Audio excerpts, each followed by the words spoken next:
Okay, this is going to be part two because I'm recording on my cell phone and it only lets me do 30 minutes. It'll let me keep recording, but it'll separate it into a second part. So I decided to do it myself. So I wouldn't have to, because I'll get cut off if I don't do it myself. So part two, so bear with me. This is a really serious and important topic. Um, so yeah, so even before you get into a suffering state or depression, I know things come upon our life unexpectedly that we don't plan for, like a loss of a loved one or an accident or illness. We don't choose to have those things happen. They just come upon us, and it's easier said than done. But if we could just get tools that in case something happens, that we know that we can grab onto. And like I said, for me, it's God, most of all God. With him, all things are possible, like the Bible says. He has gotten me through so much in life. Serious, I mean serious life threatening stuff. And so I know he loves me, and I know he'll protect me, and I know he'll get me through. I might not see it in the moment. Um, and I might not see it in the moment. And when I go through that next thing, which God forbid, I hope everything goes well.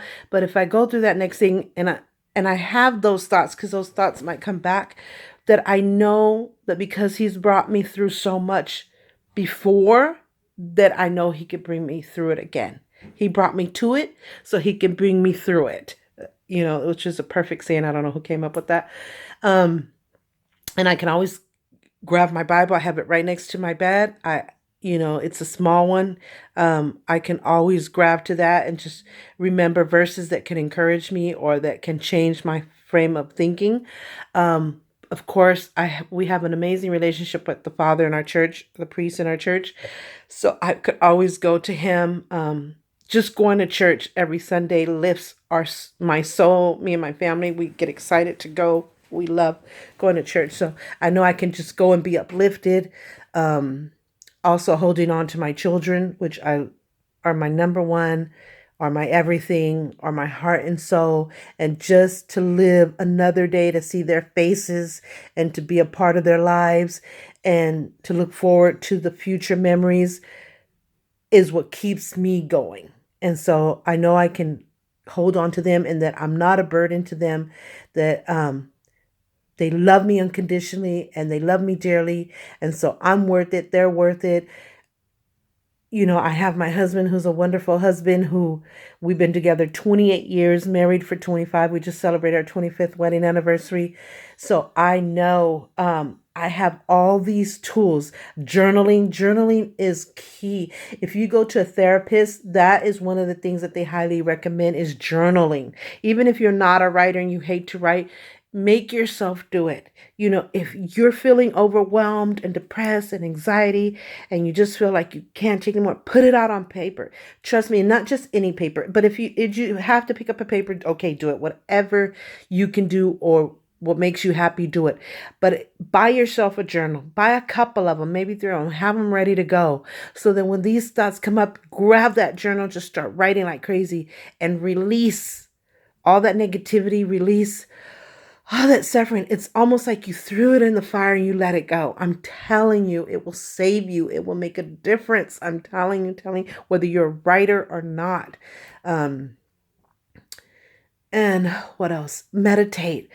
Take a bubble bath. Just try to relax your body and mind.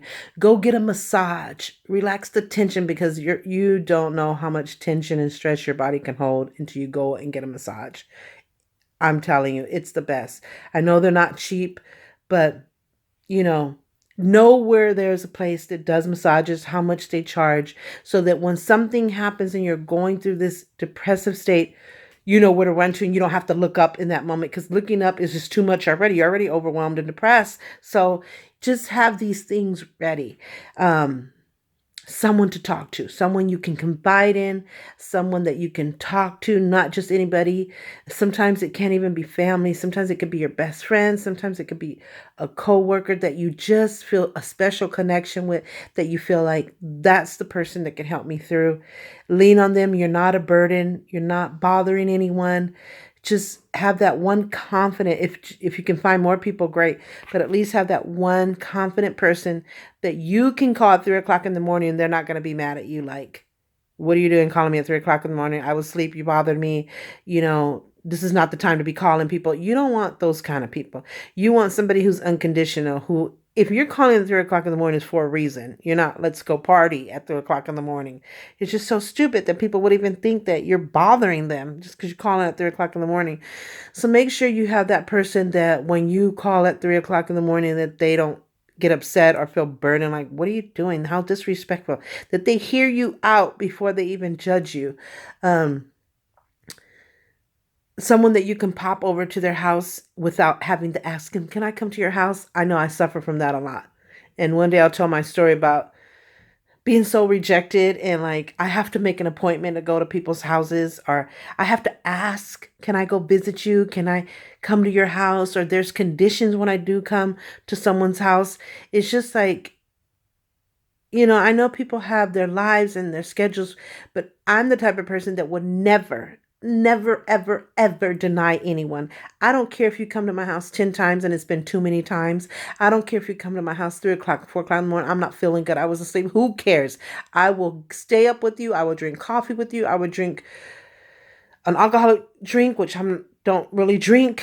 I will do whatever it takes to talk to you, to talk with you. I will give up my bed for you. I will sleep on the floor for you. I will stop everything I'm doing for a family member, for a friend. That's just me. I never say no. If I'm going out the door, I'll stop. I'll cancel my appointments, my plans. You come in, because that's how I love people. That's how I love people unconditionally. And you never know what people are going through. And I could have just saved your life. But by me being upset that how dare you come to my door at 3 o'clock in the morning, or call me at 3 o'clock in the morning, or you just can't drop off and your family or your friend, and you go and commit suicide because I'm uptight, or I have to have conditions on when and how and where you could come or call me or text me or anything. It's just bizarre. But I've gotten that. My children have gotten that in my life. And it's the saddest, disappointing thing to be treated like that, or to be disappointed like that. So that's why I say, find someone who you know that will be there for you unconditionally, that will take your call, that will take your presence, no matter, even if it's just silly what you want, even if you just were bored and I want to come talk to you. Because you might be telling me it's just you're bored and I just wanted to chit chat and have fun with you, but deep inside you were just thinking of committing suicide. And why would you do that to any human being while if they're thinking suicide or not? You should just be loving and kind and giving. And I know my mother used to say, not everybody's going to have the heart that you have, Carmen, which is huge. Not everybody's going to be like you, which that would be a wonderful world. But unfortunately, that's how it is. So I always think of my mom. But everybody in my family knows that they don't have to call me to see if they can visit. They don't have to make an appointment to visit. All my friends know this, that you can come and we will be like sardines, but we will make room for you. I will feed you. I will talk to you. I will walk with you. I will drink coffee with you. And I don't even drink coffee. I don't even really drink. So this is just the kind of person. So try to find, even if it's just that one person that you know that are unconditional, that you can talk to at any time, any way, any place. Just have that one go-to person. And what else could help? Like I said, bubble baths, watch a good movie, put in a good movie, like a hopeful movie, a cheerful movie, a comedy movie, something that will bring a smile to your face, that will get you laugh. So have that one movie ready to go that you say, this is my all-time favorite movie. This is just uplifts me. Right now I'm happy, so I might not need it right now, but I know where to go just in case I'm feeling depressed and down and overwhelmed and like there's no hope and no reason to live. That's my go-to movie. So this is what I mean. You got to find people and tools that are ready to go when you're going through the state, because while you're in the state, you can't see straight. So this at least will be some advice on what can help and what has helped me. And so I have all that. I have my journals. I have favorite movies that can uplift me. I have my children. I have my Bible. I know where to go. I know where I can go get a massage. I know I have bubble baths. I have a machine to do pedicures. I know I have my makeup. I just have things ready and in place so that when I'm in that state of mind, God forbid, that I know I can reach for it in a moment of desperation. So, and then another person that I've known that has gone through suicide has been my daughter. She has suffered bullying for years and years, from elementary school all the way to high school. High school was the worst. She's been jumped. She's been in class and they like moo when she walks up. I mean, and I'm from Oakland. So I will hurt you if you hurt my children. I mean, I don't want to get to that point, and I try to do everything I can. I try to reach out, to law enforcement. I try to reach out to the schools, the teachers, the principals. And one day I had a principal that says, well, she can't fight back. I'm like, what are you talking about? She can fight back. If she is hit and she has to defend herself, she can. She said, well, she'll have to run. I said, it'll be over my dead body if she has to run, because she tried that and that didn't work. She tried to report it and get help from the school. That didn't work. So if somebody hits her, I have instructed her to fight back, because that's the only thing that's going to stop it. And you don't want me to get involved, because I can handle this in a way that will stop this real quick, because I have that Oakland mentality where you demand respect and you're going to protect yourself and take up for yourself and you're going to defend yourself, even if you have to die trying. And my kids don't know that mentality because they were raised here in this small, peaceful town. And so they're non-confrontational. They rather walk away, and God bless them. I wish, I could be the bigger person and walk away, but people just keep abusing and taking, you know, using you. It's just too much. And so I'm like, I nip it in the bud right away, where they choose their battles wisely and they walk away. And yes, I do pray about it. Yes, I do meditate and go, God, give me the strength, show me what to do. But, as a mother, no one is going to hurt my children, period. And if I've done everything I can the right way and nobody's listening, nobody is doing anything, then I'm going to do something about it. And if that means protecting my children physically, or pulling them out of the school, or, protesting, or doing what I have to bring the awareness, because my child is not going to be a statistic. And when I was talking to this principal, I told her, these are why these children commit suicide. Because the very people that are supposed to help them are the very people that let them down. They depend on principals and teachers and school officials to protect them, to help them. And when you tell them that they have to sit there and take someone beating up instead of getting the bully and putting consequences on the person who's doing the bullying, you're telling my daughter what she can and can't do. But you're doing nothing about the perpetrator. So that is beyond me. And I said, and she goes, well, if she fights back, she'll go to jail. And I'm like, and I'll go to jail right along with her. And when I'll get out, I'll sue the hell out of this school. How about that? And I never talked to her again. And finally, through a lot of prayer and a lot of just being there for my daughter, I started making sure. I used to always drop her off, but because I had to work, I couldn't always pick her up. And so I just started making it to where I was able to pick her up. If I had to sacrifice my job hours, but my job already knew that my children came first, and I was going to be dropping her off and picking her up so that nobody could beat her up after school or nobody could hurt her. And so I started doing that to her last day. But yeah, she went through a suicide 4 times. She considered it and she attempted it. She started cutting.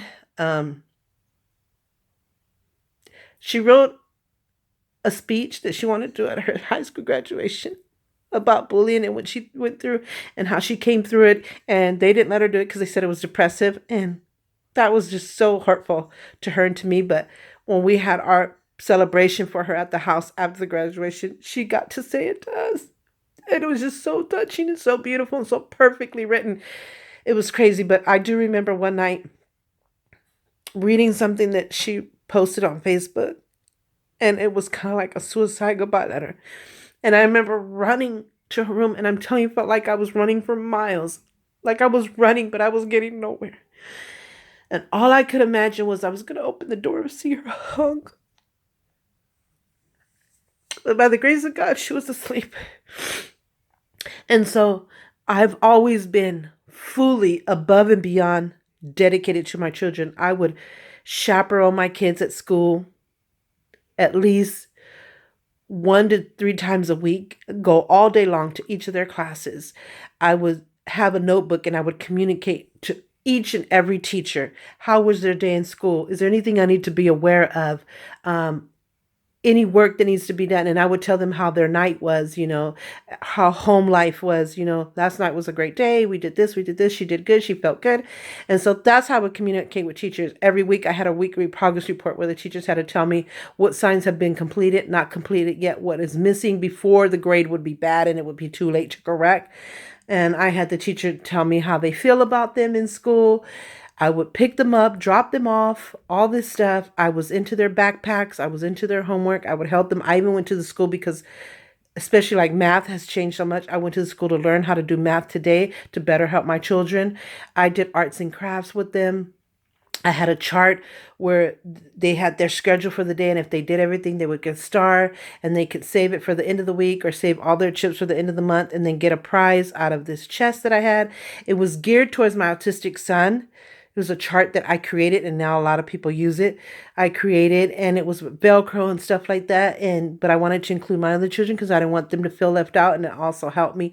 So it helped me to be in tune on the positive and not so much the negative, and to help them wherever anything was going wrong. So, and to this day, I go above and beyond for my children. I do all the stuff for autism and for my children. We are close. We go shopping together. We go to dinner, lunch together. We just go out of town together. So I'm in tune and very dedicated above and beyond with my children. And especially when my daughter was going through that. She's in college now in her second year. She's doing so well. She's a dancer. She's majoring in theater dance, theater dance. I don't know how to say it. She's doing so well. She hasn't been bullied. She was bullied at her first job, believe it or not. So I had to handle that situation. She left the work because, she didn't want to be bothered. This person already knew what my daughter had been through, and then she had the audacity to bully her. So we had to take care of that situation. So my daughter's been through a lot, and suicide was a part of her life. So just be in tune to your children. They say don't be your child's best friend, but you can be, as long as you know how to balance it out. You know how to maintain the mother position where you're going to be respected and you're going to be appreciated, and that they just have that respect and that trust and that appreciation for you, where you don't have to demand it. You deserve it, and they're going to do it because as a mother, no one's going to love them like you. No one's going to do for them like you. So this is how it has to be. So I know when to do my mother part and say, hey, this is serious. This is what I expect. This is what's going to be done. And so we're going to have that firmness there. But at the same time, I know when I can be their best friend and be hip and fresh and fun and have fun, do fun things with them, hip things with them, go out of town with them, lunch, dinner, and just laugh and know how to joke with them to where no disrespectful lines are being crossed. It's just a perfect relationship. So try to have that with your kids. Don't be a total best friend and don't be a total firm mother. Just have an equal balance, and you would have a healthy lifestyle relationship with your children. And this will allow you to be in tune, whether they're being bullied, whether they're being an abusive, maybe boyfriend-girlfriend relationship, whatever they're going through with life. You can be in tune and in communication where you can see signs, even if they don't show it. You can feel it, you can sense it, and that you could be there for them before anything happens. So as a person who's been through suicide, my attempts and consideration myself, and going through where I had to be aware and in tune and helping my daughter get through it, this is where I can give advice and tell you that you are worth it. You deserve all the good things in life, that there is the light at the end of the tunnel. There, you'll see that horizon. If God brought you to it, He will get you through it. Just keep telling yourself this. Hold on to something that's so precious for you, whether it's a child or whatever is so precious. Hold on steadfast to that. And so when you're going through these things, that will be your reason for living until you can get back in a state where you're also worth the reason for living. And so, and like I said, have those things like bubble baths, know where massage places. You can even buy a certificate for future reference, journaling, you know, that unconditional person, all this good stuff. So now I'm going to go into some statistics. So please, even if you're going through suicide attempts or consideration, reach out to me. Maybe I can say something that can bring back life to you, that can wake you up and give that inspiration. Put a comment on the bottom and say, hey, I'm feeling this way. And I can help you in whatever way I can from my heart, from an emotional standpoint, um, from my experience standpoint. And I can also let you know where to get help, which is kind of what I'm going to get into right now. They say but did like notes, cards, because I wanted to make sure that I got the right research and the right information. They say that warning signs are talking about wanting to do or kill oneself. God, my nose is running. Feeling hopeless, feeling trapped or in unbearable pain, talking about burdening others, increasing use of alcohol or drug abuse. Most people, but not all, who commit suicide have mental illness, which does include depression, bipolar disorder, anxiety, or schizophrenia. Um, and these are just notes to remind me. But as we have seen, not all these signs are apparent, like I was just saying. People like Kate Spade, Anthony Bourdain, Robin Williams, we thought they're rich, they have it all, they're happy. They've been known to be strong, independent people.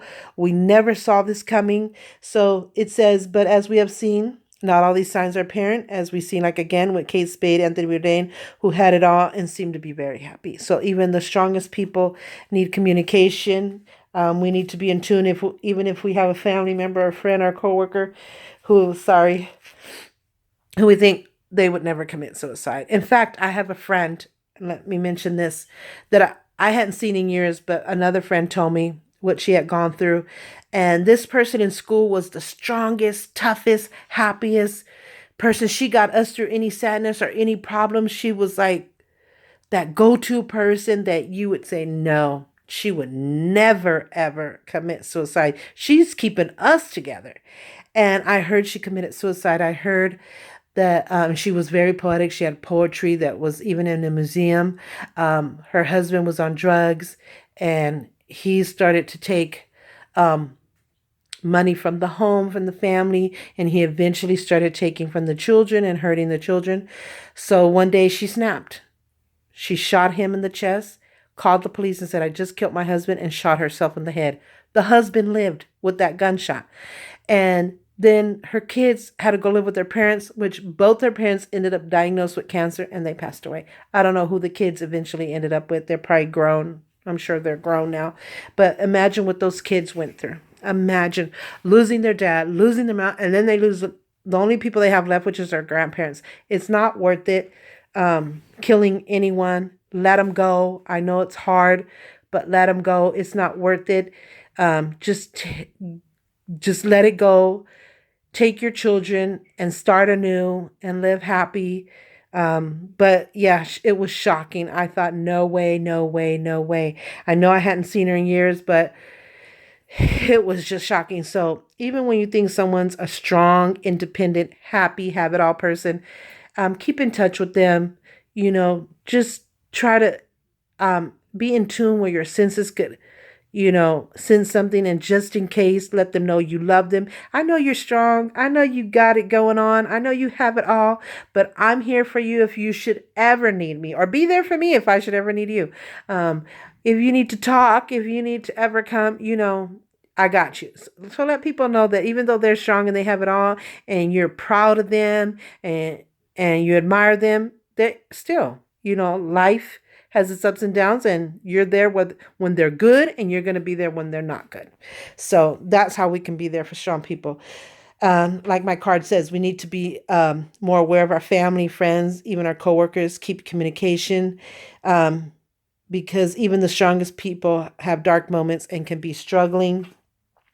Many celebrities commit suicide with the latest being Kate Spade, Anthony Bourdain, people like Robin Williams, Don Cornelius, who was the host of Soul Train, and many more.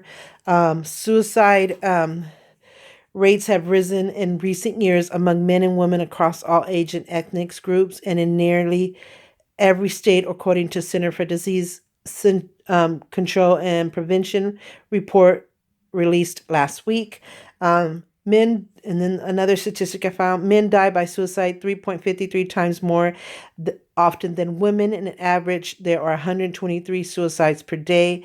White males account for 7 out of 10 suicides in 2016.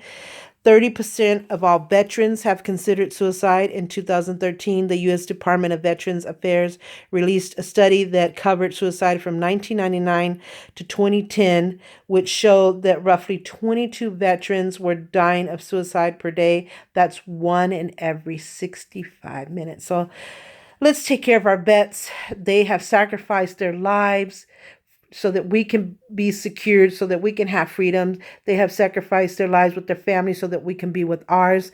When you see a service person or woman, thank them for their service, whether you know them or not. Let's pray for them.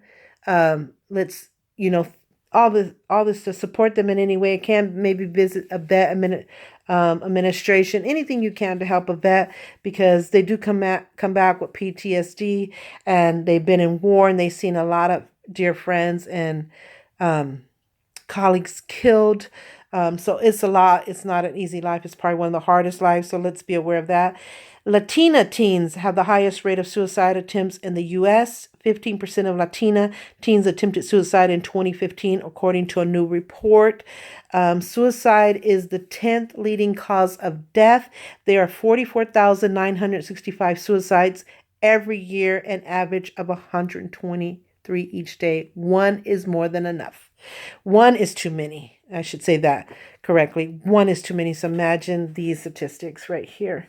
For every suicide among young people, there are at least 100 suicide attempts. Over 14% of high school students considered it, and almost 7% have attempted it. Bully victims, like my daughter, are between 2 to 9 times more likely to consider suicide than non-victims, according to study by Yale University. My daughter suffered severe bullying from elementary to high school, considered suicide 4 times. She started cutting. Suffering depression and anxiety, low self-esteem and negativity. I started a bullying support Facebook page, which is called FAB, F-A-B, like fabulous, but it's FAB, which means Families Against Bullying.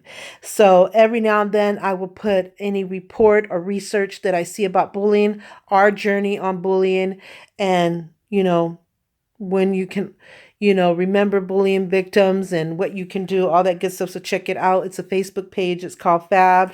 It's like this, FAB, Families Against Bullying. And just remember this, you are not alone. Confidential help is available for free. I'm reading that on my card. So just in case deaf people are tuning into my video, hopefully you have a thing that can hear me. You're not alone. Confidential help is available and free. Don't ever forget that. Most importantly, this is what I wanted to show you. There's a National Suicide Prevention Lifeline. It's 1-800-273-8255.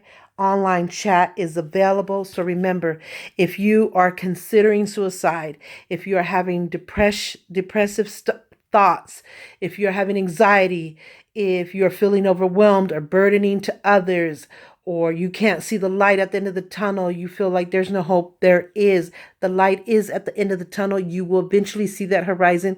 Life is worth living. You deserve to live. If God can bring you to it, He will bring you through it. Trust me, take it from me.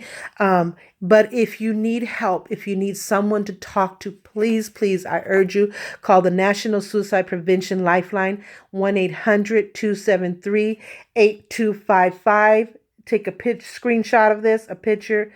Please look it up. It's on the internet. You can find it anywhere. Please, and God bless you. I'm going to pray for each and every one of you. Even if I don't know you, I love you. I do care. I understand. I've been through it. Trust me, it has hit home with me. Like I said, I've been through it. I do understand. I do care. You will all be in my prayers. I love you and God bless. Don't forget to subscribe. Give this video a like. Don't forget to subscribe if you haven't already. For other videos, there will be other topics like this. But until then, God bless.